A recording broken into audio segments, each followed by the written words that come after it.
आप सभी का स्वागत करती हूँ। मैं हूँ आपके साथ निशा शर्मा। राजस्थान दिवस से जुड़े दिन भर के कार्यक्रमों और मुख्यमंत्री श्री वजनलाल शर्मा की महत्वपूर्ण घोषणाओं पर विस्तार से बात करें, उससे पहले एक नजर इस वक्त की हेडलाइंस पर। भरतपुर पहुंचे मुख्यमंत्री श्री वजनलाल शर्मा ने अंत्योदय कल्याण समारोह में की शिरकत, प्रदेशवासियों को दी कई सौगातें। भरतपुर में बोले सीएम श्री शर्मा, प्रदेश के अंतिम व्यक्ति तक योजनाओं का लाभ पहुंचाने के लिए सरकार है प्रतिबद्ध। भरतपुर की धरती से मुख्यमंत्री ने किया ई-वर्क पोर्टल और मोबाइल ऐप का शुभारंभ, ग्रामीण अंचलों का होगा विकास। आइए अब खबरों पर बात करते हैं विस्तार से। राजस्थान दिवस इस बार पूरे प्रदेश में धूमधाम से मनाया जा रहा है। मुख्यमंत्री श्री वजनलाल शर्मा की पहल पर 75 साल बाद हिंदू नव वर्ष पर पहली बार राजस्थान दिवस आयोजित हो रहा है। इसी को लेकर राजस्थान सरकार हफ्ते भर तक प्रदेश भर में कई कार्यक्रम भी आयोजित करवा रही है। राजस्थान दिवस साप्ताहिक महोत्सव का आगाज मुख्यमंत्री श्री वजनलाल शर्मा ने 25 मार्च को बाड़मेर में महिला सम्मेलन से किया था और इसी कड़ी में 27 मार्च को वे भरतपुर पहुंचे, जहां उन्होंने प्रदेश स्तरीय अंत्योदय कल्याण समारोह में हिस्सा लिया। और आज के इस खास बुलेटिन में हम बात कर रहे हैं मुख्यमंत्री श्री वजनलाल शर्मा के भरतपुर दौरे की, जहां मुख्यमंत्री ने महिलाओं, किसानों और युवाओं को बड़ी सौगातें दी हैं। और इसी अवसर पर मुख्यमंत्री श्री वजनलाल शर्मा ने अपने भाषण में विकसित राजस्थान को लेकर अपना विजन रखते हुए ये कहा कि हमने युवाओं के सपनों को साकार करने के लिए नियुक्ति पत्र और नौकरियां दी हैं। आने वाली 30 तारीख को नियुक्ति पत्र देने जा रहे हैं और आप हिसाब लगाने चलना। आप कह देंगे तो इतने हो गए, अरे 7,000 दे दिए, 30 तारीख को देख लेना। अभी जुलाई दूर है, चिंता मत करिए, जो कहा है वो करके दिखाएंगे और युवाओं के सपने को पूरा करेंगे, ये भी हम विश्वास दिलाते हैं। भरतपुर पहुंचे मुख्यमंत्री श्री वजनलाल शर्मा ने कई योजनाओं के शुभारंभ के साथ ही पंडित दीनदयाल उपाध्याय गरीबी मुक्त ग्राम योजना, दादू दयाल घुमंतु सशक्तिकरण योजना, दिव्यांगजनों के लिए समान अवसर नीति का विमोचन, MLA लैंड योजना के तहत विधायक जन सुनवाई केंद्र, PM सूर्य घर मुफ्त बिजली में 150 यूनिट मुफ्त बिजली और मां योजना के तहत न्यू पैकेज और मां नेत्र वाउचर योजना के लिए दिशा निर्देश जारी किए हैं। राजस्थान सरकार के अंत्योदय अभियान के तहत समाज के अंतिम व्यक्ति तक लाभ पहुंचाने के विजन पर भी मुख्यमंत्री ने जोर दिया। मुख्यमंत्री जी ने कहा कि PM मोदी के नेतृत्व में अंतिम व्यक्ति तक योजनाओं का लाभ पहुंच रहा है। मेरे भाइयों बहनों, ये अंत्योदय की बात पूर्वी राजस्थान से चली है। ये पूर्वाई हवा की आपने बात सुनी है, पूर्वाई हवा चलती है तो आगे बढ़ती है। मैं आपसे कहना चाहता हूँ, ये पूर्व से पश्चिम तक अंत्योदय की हवा पूरे राजस्थान के अंदर चलेगी और अंतिम पंक्ति में जो व्यक्ति खड़ा है उसकी हम निश्चित रूप से जो जिसकी आवश्यकता है उसको हमारी सरकार पूरा करेगी और देश के यशस्वी प्रधानमंत्री नरेंद्र मोदी जी के नेतृत्व में विकसित राजस्थान बनेगा, विकसित भारत बनेगा। अंत्योदय कल्याण समारोह स्थल पर सरकार की योजनाओं पर जानकारी पर साहित्य का वितरण किया गया। प्रदेश स्तरीय कार्यक्रमों की फोल्डर पुस्तिका एवं योजना से संबंधित नियमों की पुस्तिका का विमोचन भी किया गया। विभिन्न योजनाओं के लाभार्थियों को DBT के माध्यम से नगद राशि का भी हस्तांतरित करने के बाद मुख्यमंत्री श्री वजनलाल शर्मा ने उनसे वीडियो कॉन्फ्रेंसिंग के जरिए संवाद भी किया। आपको बता दें कि मुख्यमंत्री श्री वजनलाल शर्मा ने पेपर लीक पर हो रही कार्रवाइयों का भी जिक्र किया। मुख्यमंत्री जी ने यह भी कहा कि पूर्ववर्ती सरकार के समय में आए दिन पेपर लीक होते थे, लेकिन हमारी सरकार में एक भी पेपर लीक नहीं हुआ है।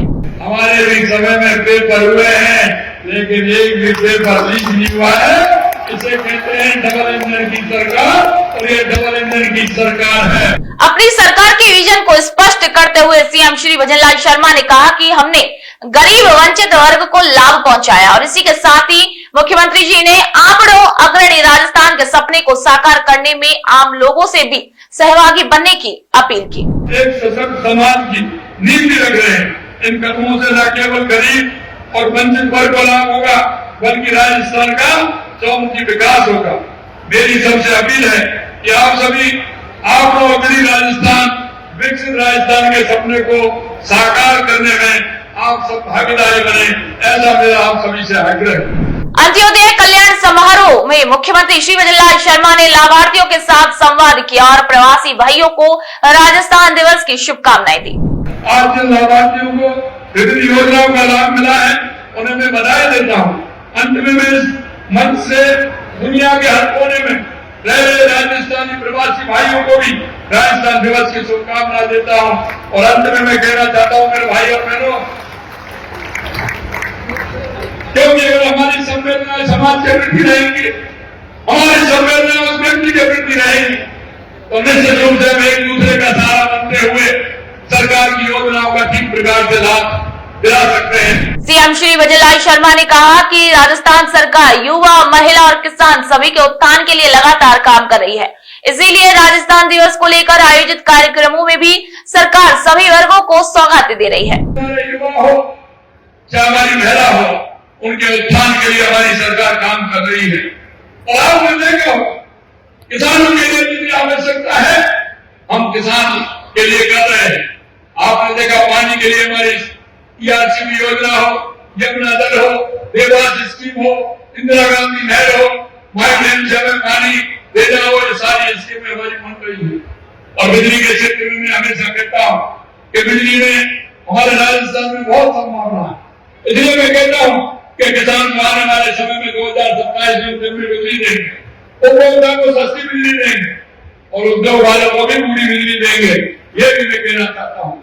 आपने देखा राजस्थान में 35 लाख करोड़ रुपए का निवेश हुआ और आपने देखा पहली तिमाही के अंदर लगभग 3 लाख करोड़ रुपए के निवेश जमीन पर आकर के उनके भोग हो गए।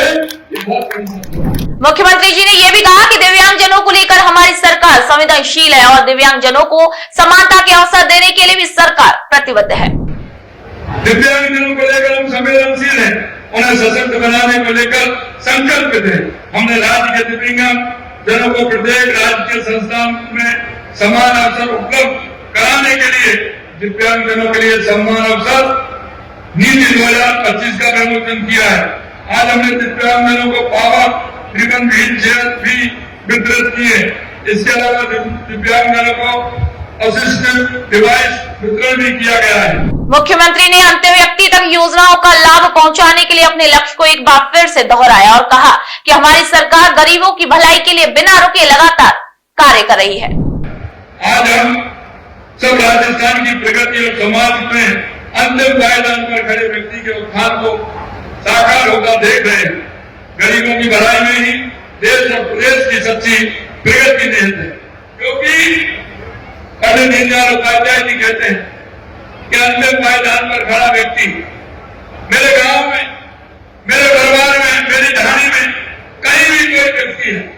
अगर आपको लगता है कि इसको सरकारी योजनाओं का लाभ दिलाना है, मेरे भाइयों मैं आपसे विनती करना चाहता हूं, आपके माध्यम से मैं राजस्थान के सभी भाई बहनों को भी विनती करना चाहता हूं कि हमारी ड्यूटी बनती है, क्योंकि हम इस प्रदेश के नागरिक हैं, हम इस देश के नागरिक हैं। हमारे सामने कौन खड़ा है ऐसा व्यक्ति जिसको योजनाओं का लाभ नहीं मिला है? हम सबकी जिम्मेदारी बनती है। मेरे गांव में हो, मेरा दिव्यांग भाई हो, मेरी बूढ़ी माँ हो, बीमार भाई हो, कोई भी हो, क्योंकि सरकार की योजनाओं का लाभ उन तक पहुंचे ये सुनिश्चितता हम सबकी जिम्मेदारी बनती है। मुख्यमंत्री श्री वजललाल शर्मा ने पेंशन बढ़ाने का जिक्र करते हुए कहा कि हमारी सरकार गरीबी मुक्त राजस्थान के लिए भी काम कर रही है। बुजुर्ग व्यक्तियों, विधवाओं, एकल नारियों, दिव्यांग व्यक्तियों तथा लघु एवं सीमांत किसानों को दी जा रही पेंशन बढ़ा करके हमने 1250 रुपए करने का काम किया है। प्रतिमाह 1250 रुपए। बजट में हमने गिग वर्कर्स, असंगठित क्षेत्र के अन्य कामगारों को सामाजिक सुरक्षा के लिए gig and unorganised workers development fund बनाने का प्रावधान भी हमने किया है। भाई और बहनों, मेरा संकल्प है, हम जिस संकल्प के साथ चल रहे गरीबी मुक्त राजस्थान हो, इसके लिए बजट में पंडित दीनदयाल उपाध्याय गरीबी मुक्त गांव योजना शुरू की गई है। पंडित दीनदयाल उपाध्याय गरीबी मुक्त ग्राम योजना का जिक्र करते हुए मुख्यमंत्री श्री वजललाल शर्मा ने कहा कि हमारी सरकार प्रदेश के हर गांव को गरीबी मुक्त बनाने के लक्ष्य पर तेजी से आगे बढ़ रही है। आपने देखा हमने गरीबी मुक्त राजस्थान बनाने के लिए गरीबी मुक्त गांव योजना प्रारंभ की है। हम उसमें ये करने जा रहे हैं कि BPL मुक्त अगर मेरा गांव होगा तो गांव हमारा होगा। हमने बीपीएल मुक्त गांव बनाने की घोषणा की है और पहले चरण में राजस्थान के 5000 गांव को बीपीएल मुक्त बनाने का काम हमारी सरकार करेगी। वही कार्यक्रम में मुख्यमंत्री श्री वजललाल शर्मा ने महिलाओं के सशक्तिकरण पर जोर देते हुए कहा कि हमारी सरकार की कई योजनाएं महिलाओं को आत्मनिर्भर बना रही हैं। मुख्यमंत्री जी ने महिलाओं को आत्मनिर्भर बनाने के लिए चलाई जा रही सरकार की योजनाओं, लाडो प्रोत्साहन योजना, लखपति दीदी योजना और राजीविका योजना का भी जिक्र किया। बालिकाओं को जन्म पर, क्योंकि गरीब बालिका किस तरह से सशक्त हो सकती है, उनके जन्म पर पहले हमने पिछली बार 1 लाख रुपए कहा था और अब हम 1.5 लाख रुपए उनको दे रहे हैं। लाडो प्रोत्साहन योजना के माध्यम से हम चला रहे हैं। आपने देखा होगा, अभी मैं स्टोर पर गया था, मैंने देखा, मेरी बहनों से मैंने पूछा कि आपकी आय कितनी है। जैसा कि अभी हम जब संवाद कर रहे थे तो मेरे अंदर के भाई ने कहा था कि मेरी आय डबल हो गई है। इसी तरह लखपति दीदी योजना के माध्यम से स्वयं सहायता समूह से जुड़ी महिलाओं की आर्थिक रूप से स्वयं सशक्त बनाने का काम हमारी सरकार कर रही है। पहले हमने राजीविका की बहनों को 2.5% ब्याज कम देने का काम किया था, लेकिन हमने इस बजट में उस 2.5% को भी 1.5% करने का काम हमारी सरकार ने किया है, जिससे कि वो आत्मनिर्भर बन सके और अपना काम कर सके। सर मैं ये कहूँगा कि श्री यादे माटी कला बोर्ड और राजस्थान सरकार द्वारा, जयपुर द्वारा हमको ये मान सम्मान किया गया आज स्टेज पर, और उन्होंने हमारे लिए सरकार द्वारा ये चाक वगैरह और मिट्टी गूंदने की मशीन ये दी गई। हमारे को बहुत अच्छा लगा और हमारा सम्मान भी किया, समाज का बढ़ावा दिया। ये चीज़ मुख्यमंत्री जी आए, हमने नमस्ते किया, फिर सर बोले कि आप ये प्रोडक्ट बनाते हो जूट का। जी हम जूट का प्रोडक्ट बनाते हैं। कितनी महिलाएं काम करती हैं? 120 महिलाएं काम करती हैं। और कितना कमा लेते हो महीने में? 25 से 30 हज़ार रुपये महीने कमा लेते हैं। ठीक है, बहुत अच्छा काम है और धन्यवाद। क्या कहोगे मुख्यमंत्री जी के लिए आप? धन्यवाद। क्या कहोगे मुख्यमंत्री जी से? बस हमारा महिलाओं का सहयोग करें, हमें आगे बढ़ाएं। क्या नाम है आपका? पूजा जादव।